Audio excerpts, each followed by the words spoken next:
തടസ്സമായി നിന്നതിനൊക്കെ മുറിച്ചു തള്ളിയിട്ട് തന്നെയാ. ഇനിയും മുറിച്ചു തള്ളേണ്ടി വന്ന അതിനും മടിക്കില്ല രമാദേവി. അന്നൊക്കെ രാവും പകലുമില്ലാതെ കുഞ്ഞോടൊപ്പം ഈ ഭദ്രേട്ടനും ഉണ്ടായിരുന്നു.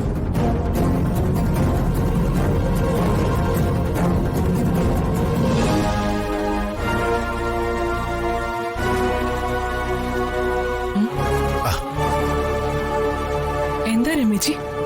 രമേച്ചി എന്തോ ടെൻഷനിലാണെന്ന് തോന്നുന്നല്ലോ. എന്താ രമേച്ചി, എന്തെങ്കിലും വയ്യായികയുണ്ടോ? അതെ, ഞാനും ശ്രദ്ധിച്ചു. അമ്മായിയുടെ മുഖത്ത് എന്തോ ഒരു വാട്ടമുണ്ട്. എന്താ അമ്മായി?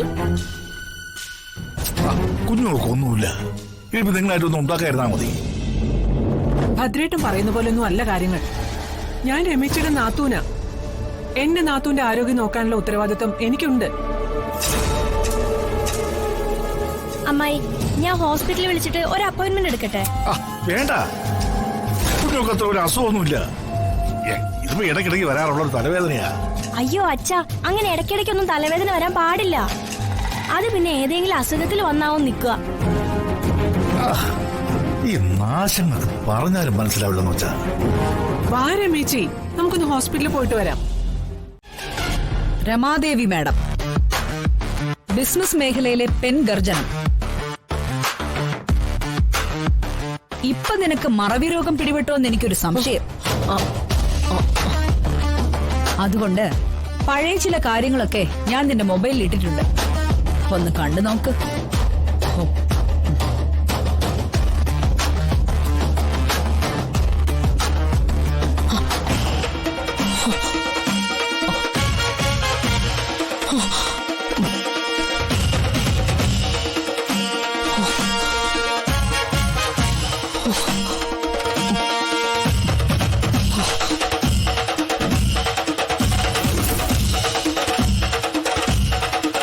നീ ചെയ്യുന്നതിനൊക്കെ നിനക്ക് കിട്ടണ്ടേ? ബിസിനസ് മാഗ്നറ്റ് രമാദേവിയുടെ പൂർവ്വകാല ഫോട്ടോകൾ ഞാൻ ഏതെങ്കിലും ചാനലുകളിലോ ന്യൂസ് പേപ്പറിലോ സോഷ്യൽ മീഡിയയിലോ കൊടുത്ത അത് നല്ല വൈറൽ ന്യൂസ് ആയിരിക്കും. ജനം അറിയട്ടെ നിന്റെ പൂർവ്വചരിത്രം. തമ്പുരാട്ടി, ചതിക്കരുത്. ഞാൻ തമ്പുരാട്ടിയുടെ കാല് പിടിക്കാം. പഴയതെല്ലാം സൗകര്യം പോലെ നീ അങ്ങ് മറന്നു. പക്ഷെ എനിക്കങ്ങനെ മറക്കാൻ പറ്റില്ലല്ലോ.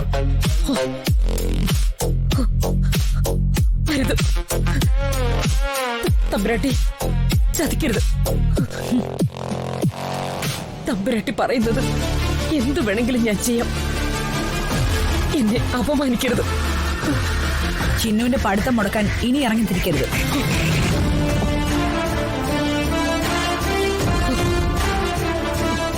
അവൾ ഇവിടെ തന്നെ കാണും.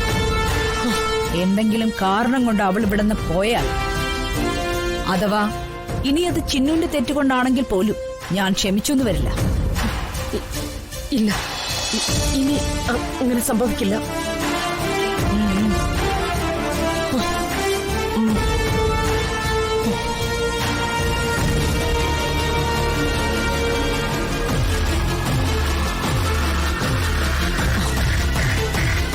അല്ല, ആ ഫോട്ടോസ്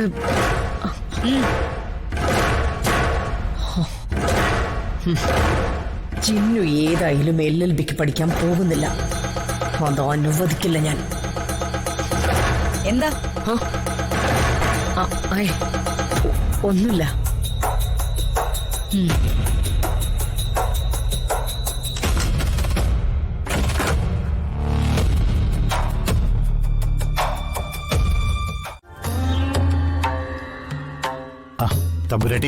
വേണ്ട, ചിന്നുവിനെ പഠിപ്പിക്കണം. ആ ചുമതല ഞാൻ ഏൽപ്പിക്കുകയാണ്. ചിന്നുവിനെ പഠിപ്പിക്കാം. ആ തീരുമാനത്തിൽ ഒരു മാറ്റവും വരില്ല. ചേച്ചിയുടെ മരണം അന്വേഷിക്കണം.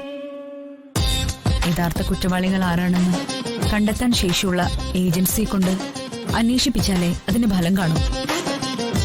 തമ്പുരാനും തമ്പുരാട്ടിക്കും ശത്രുക്കൾ ആരാണെന്നാ എനിക്ക് ഇപ്പോഴും അങ്ങോട്ട് മനസ്സിലാവാത്തത്. ദുഷ്പ്രവൃത്തികൾ ചെയ്യുന്നവരെക്കാൾ സത്പ്രവൃത്തികൾ ചെയ്യുന്നവർക്കാ ഇന്ന് ശത്രുക്കൾ കൂടുതൽ. ഒളിഞ്ഞിരുന്നുള്ള ആക്രമണമാണ് അവർ പ്ലാൻ ചെയ്യുന്നത്. മുന്നിൽ സ്നേഹം നടിച്ചു നിൽക്കുമ്പോഴും പിന്നിൽ ആയുധത്തിന്റെ മൂർച്ച കൂട്ടിക്കൊണ്ടിരിക്കുന്നവരാണ്. അതുകൊണ്ട് സൂക്ഷിക്കണം. തമ്പുരാട്ടി ഉദ്ദേശിച്ചത് ഏയ്, അതൊരിക്കലും കൊട്ടാരത്തിലെ കാര്യസ്ഥനായ ശിവദാസനല്ല. ജയരാമനോട് ഒരു പ്രധാനപ്പെട്ട കാര്യം പറയാനുണ്ട്.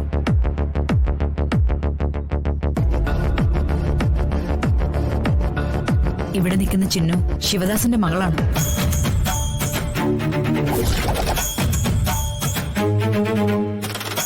ഒപ്പമുള്ളത് ശിവദാസന്റെ ഭാര്യ സീതയും.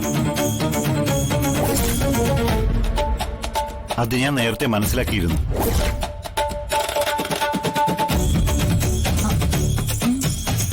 ഞാൻ ഹോസ്പിറ്റലിൽ ചെന്ന് ശിവദാസിനെ കണ്ടിരുന്നു. ദേ, ഒരു കാര്യം ഞാൻ പറയാം. തമ്പുരാട്ടി പറയുന്ന കാലം വരെ ഈ രമാനിലയത്തില് കല്യാണി ഉണ്ടാവും. അത് നിന്റെ വെറും മോഹം മാത്രമാ. ഈ രമാനിലയത്തിലെ അവസാന വാക്ക് അധികം വൈകാതെ തന്നെ ഈ ഐശ്വര്യലക്ഷ്മിയുടേതാവും. ഇതുവരെ അനുഭവിച്ചതൊന്നുമല്ല ഇനി നീ അനുഭവിക്കാൻ പോകുന്നത്. നിന്നെയും നിന്റെ തള്ളയും ഞാൻ എന്റെ കാൽ കീഴിൽ വെച്ച് ചവിട്ടി മെതിക്കും.